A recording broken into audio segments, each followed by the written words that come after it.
Hello students आज हम अपने अकाउंटिंग नेक्स्ट क्लास के अंदर डिस्कस करने वाले हमारा अकाउंटिंग का फर्स्ट चैप्टर जो है हमने अपने लास्ट वीडियोस के अंदर सेकंड चैप्टर जो था हमारा अकाउंटेंसी का सेकंड चैप्टर था आपका बेसिक अकाउंटिंग टर्म्स। उन बेसिक अकाउंटिंग टर्म्स के बारे में हमने पहले डिस्कस कर लिया।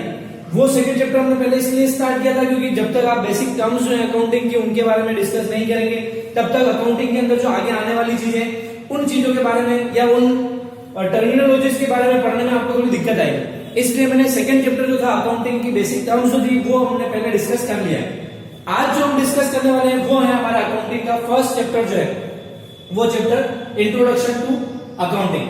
ठीक है, फर्स्ट चैप्टर जो है अकाउंटिंग का वो है बेसिकली अकाउंटिंग क्या होती है, क्या प्रोसेस होता है अकाउंटिंग का, इसके फीचर्स क्या है, क्या क्या इसके एडवांटेजेस है, क्या क्या इसके डिसएडवांटेजेस है, ये सारी चीजें जो है वो इस फर्स्ट चैप्टर के अंदर हम आज डिस्कस करने वाले हैं। तो सबसे पहले हम स्टार्ट करते हैं अकाउंटिंग की डेफिनेशन से या अकाउंटिंग के मीनिंग से। तो अकाउंटिंग की मीनिंग मैंने डेफिनेशन में लिखी है, accounting is a systematic process. Accounting is a systematic process of identification.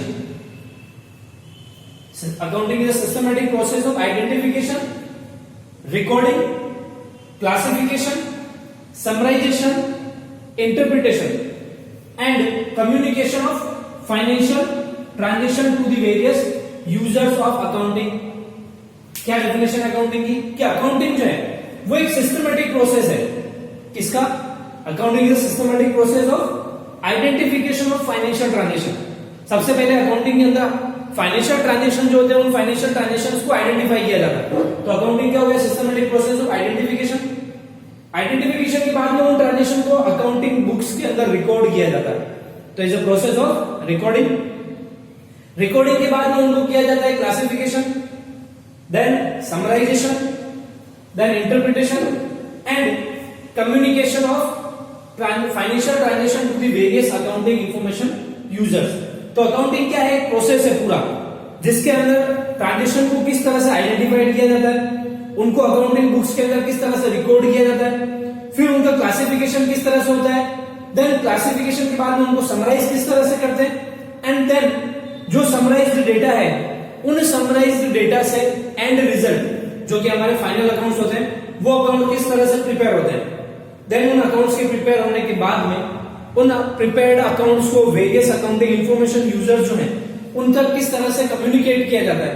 तो ये जो पूरा सिस्टमैटिक प्रोसेस है उसी प्रोसेस को कहा जाता है अकाउंटिंग।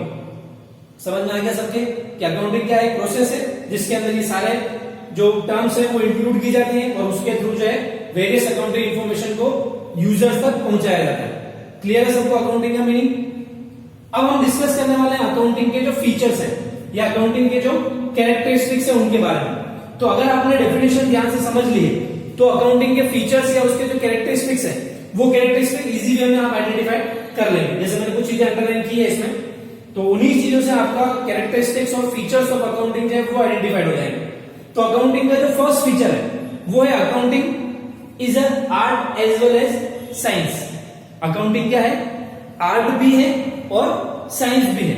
अब ऐसा क्यों कहा जाता है कि अकाउंटिंग जो है आर्ट भी है और साइंस भी है? अकाउंटिंग को आर्ट और साइंस ऐसा इसलिए कहा जाता है क्योंकि अकाउंटिंग के अंदर आर्ट्स के फीचर्स भी इन्वॉल्व होते हैं और साइंस के फीचर्स भी इन्वॉल्व होते हैं। आर्ट के फीचर्स की अगर हम बात करें तो आर्ट क्या है?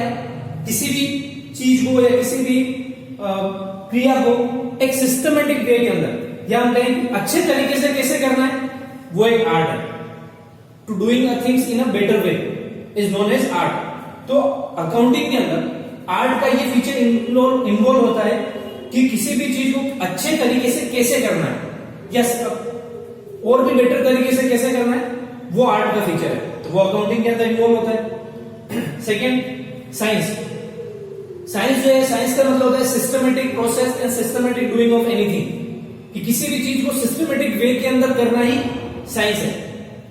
तो अकाउंटिंग के अंदर वो चीज भी इन्वॉल्व होती है। इसीलिए अकाउंटिंग को आर्ट भी कहा जाता है और साइंस भी कहा जाता है कि अकाउंटिंग आर्ट भी है और साइंस भी है, क्योंकि इसके अंदर आर्ट और साइंस दोनों के फीचर्स इंक्लूड होते हैं इसलिए। तो फर्स्ट फीचर समझ में आ गया, accounting is an art as well as science. Second accounting का जो फीचर्स है वो है आपके accounting of financial transactions only. जैसा आपने अकाउंटिंग की जो डेफिनेशन लिखी है उसी में भी लिखा है हमने फाइनेंशियल ट्रांजेक्शन।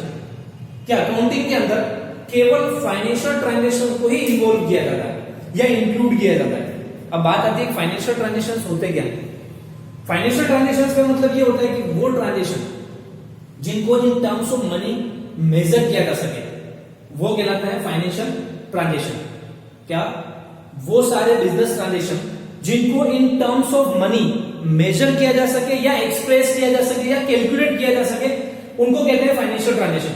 तो अकाउंटिंग के अंदर केवल फाइनेंशियल ट्रांजेक्शंस को ही इंक्लूड किया जाता है। नॉन फाइनेंशियल ट्रांजेक्शन या नॉन मॉनेटरी ट्रांजेक्शन या क्वालिटेटिव ट्रांजेक्शन जो होते हैं उनको कभी भी अकाउंटिंग के अंदर इन्वॉल्व नहीं किया जा सकता।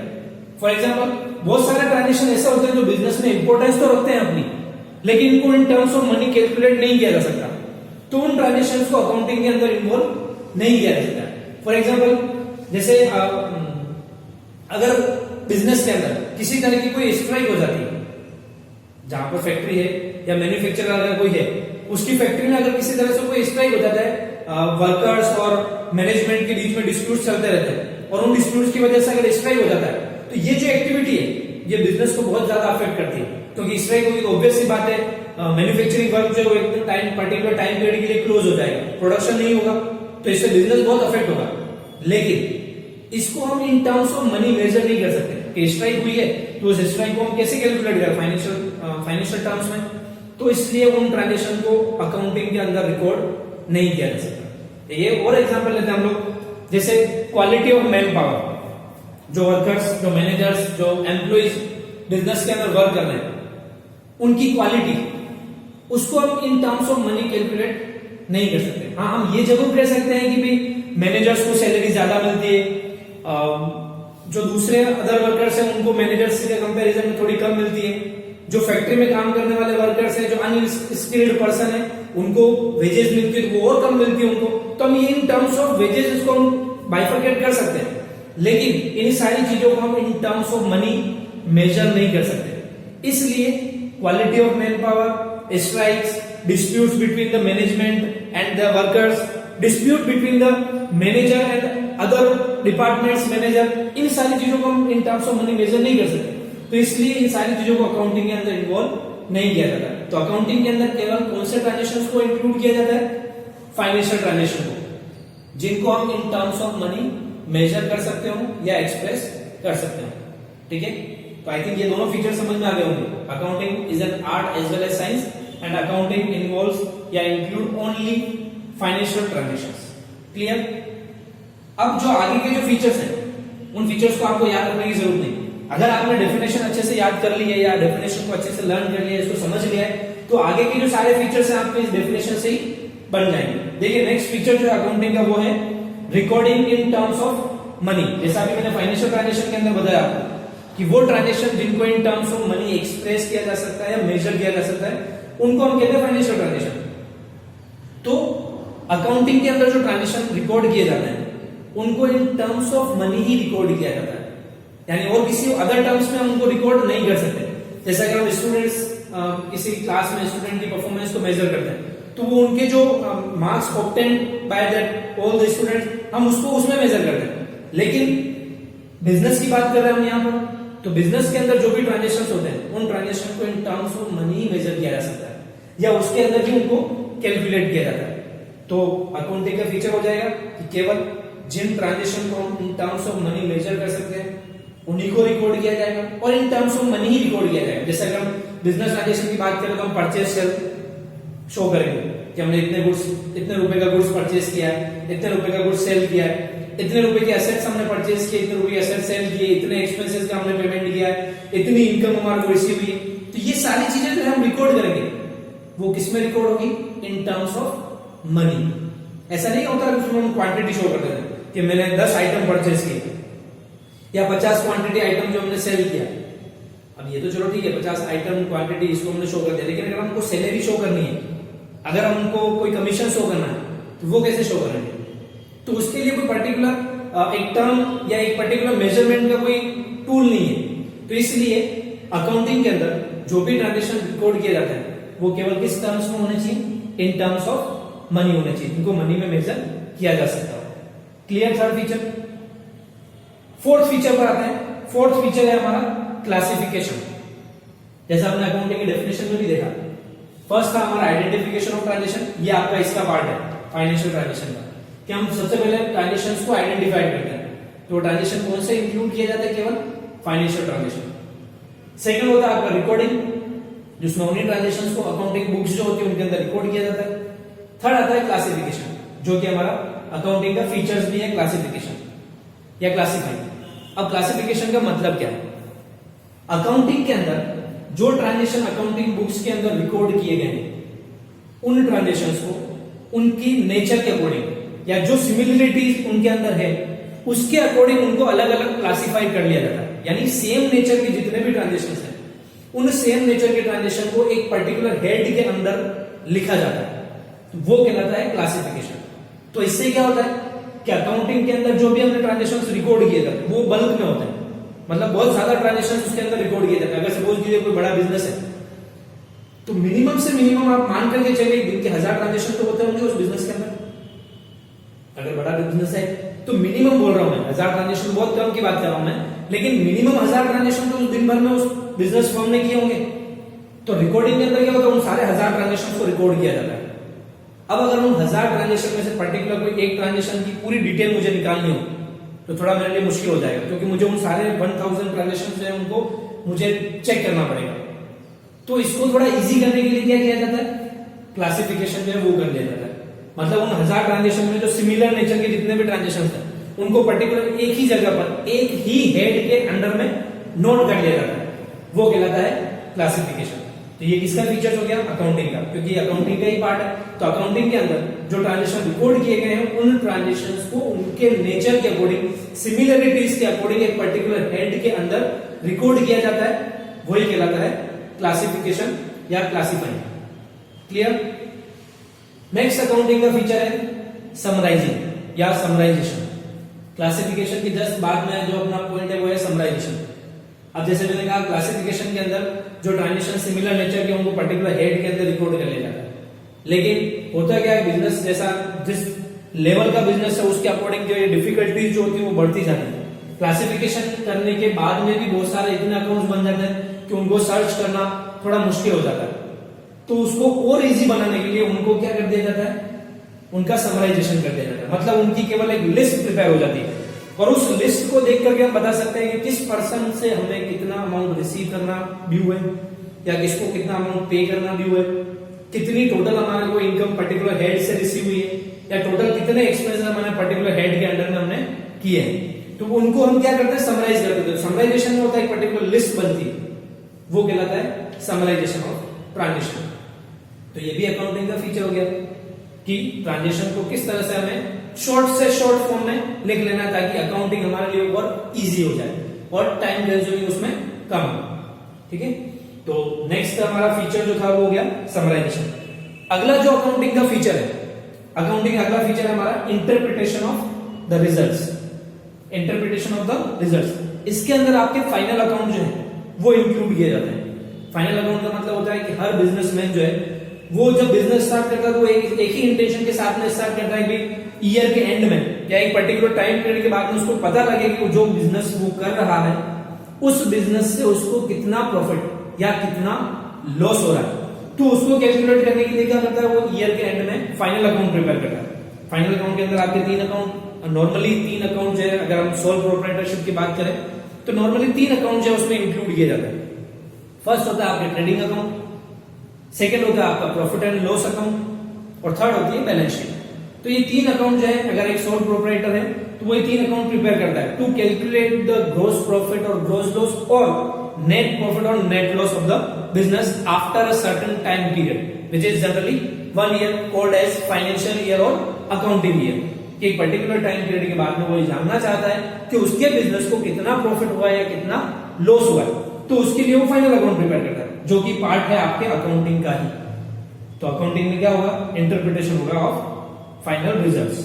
ठीक है, जिसमें हम प्रॉफिट और लॉस की कैलकुलेशन कर लेंगे, बिजनेस का फाइनेंशियल कंडीशन क्या है उसकी वो हम कैलकुलेट कर लेंगे। तो ये इसके अंदर आएगा। ठीक है, लास्ट अकाउंटिंग का जो फीचर है वो है कम्युनिकेशन या communicating of financial information to the various accounting information users. अब ये जो हमने फाइनल अकाउंट इस प्रोसेस के अकॉर्डिंग हमने कैलकुलेट किया है, फाइनल अकाउंट जो हमने प्रिपेयर किया, ये फाइनल अकाउंट है वो business various accounting information user जो हैं उनको कम्युनिकेट करते हैं। क्या करते हैं? वेरियस अकाउंटिंग इंफॉर्मेशन यूजर्स को वो जो फाइनल अकाउंट बने हैं उनको कम्युनिकेट किया जाता है ताकि वो बिजनेस के अंदर इन्वेस्टमेंट करने का डिसीजन जो है वो ले सके। हर फर्म के लिए या हर कंपनी के लिए अकॉर्डिंग टू द कंपनी 2013 हर कंपनी को अपनी फाइनेंशियल इंफॉर्मेशन जो है वो अपनी वेबसाइट पर, जो कंपनी की वेबसाइट है वहां पर, या जो उसके ब्रोशर्स बनेंगे उनके अंदर, या बहुत सारी कंपनी जो बिजनेस मैगजीन्स बनती है बिजनेस मैगजीन्स में भी अपनी अकाउंटिंग इंफॉर्मेशन जो है उसको पब्लिश करती है ताकि वेरियस इन्वेस्टर जो है उनकी वो अकाउंटिंग इंफॉर्मेशन या उनके जो फाइनल अकाउंट्स है उनको देख करके वो फ्यूचर के लिए इन्वेस्टमेंट डिसीजन ले सके। अगर आप सोचिए आपको भी अगर पैसा इन्वेस्ट करना है तो आप कौन सी कंपनी में पैसा अपना इन्वेस्ट करेंगे? कौन सी कंपनी में करेंगे? ऑब्वियस सी बात है, हम उसी कंपनी के अंदर अपना पैसा इन्वेस्ट करेंगे जो कंपनी जो है प्रॉफिट अर्न कर रही है, या लास्ट ईयर के कंपैरिजन में उसका इसी ईयर में प्रॉफिट और इंक्रीज हुआ है, या जो रेगुलरली प्रॉफिट अर्न कर रही है या इंक्रीज हो रहा है उसके प्रॉफिट के अंदर, हम केवल उसी कंपनी के अंदर पैसा इन्वेस्ट करते हैं क्योंकि हम जानते हैं जो कंपनी रेगुलरली प्रॉफिट अर्न कर रही है वो कंपनी हमारे को भी रिटर्न अच्छा देगी। लेकिन एक कंपनी जो रेगुलरली लॉस में चल रही है, हम उस कंपनी के अंदर अपना पैसा कभी भी इन्वेस्ट नहीं करेंगे।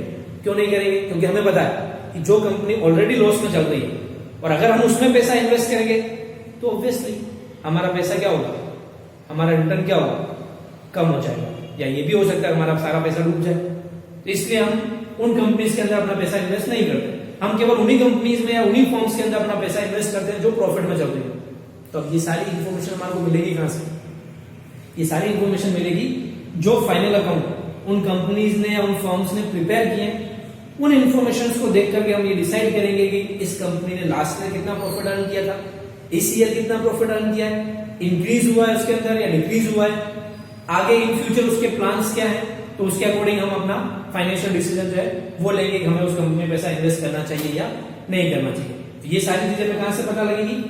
जब वो कंपनी या वो फर्म जब अपनी फाइनेंशियल इंफॉर्मेशन जो है वो शेयर करेगा विद द वेरियस यूजर्स। तो ये आपका लास्ट पॉइंट हो जाएगा अकाउंटिंग प्रोसेस का भी, और अकाउंटिंग के जो फीचर्स हैं उनमें भी लास्ट पॉइंट हो गया आपका communication of financial information to the various accounting users. Clear है सभी को?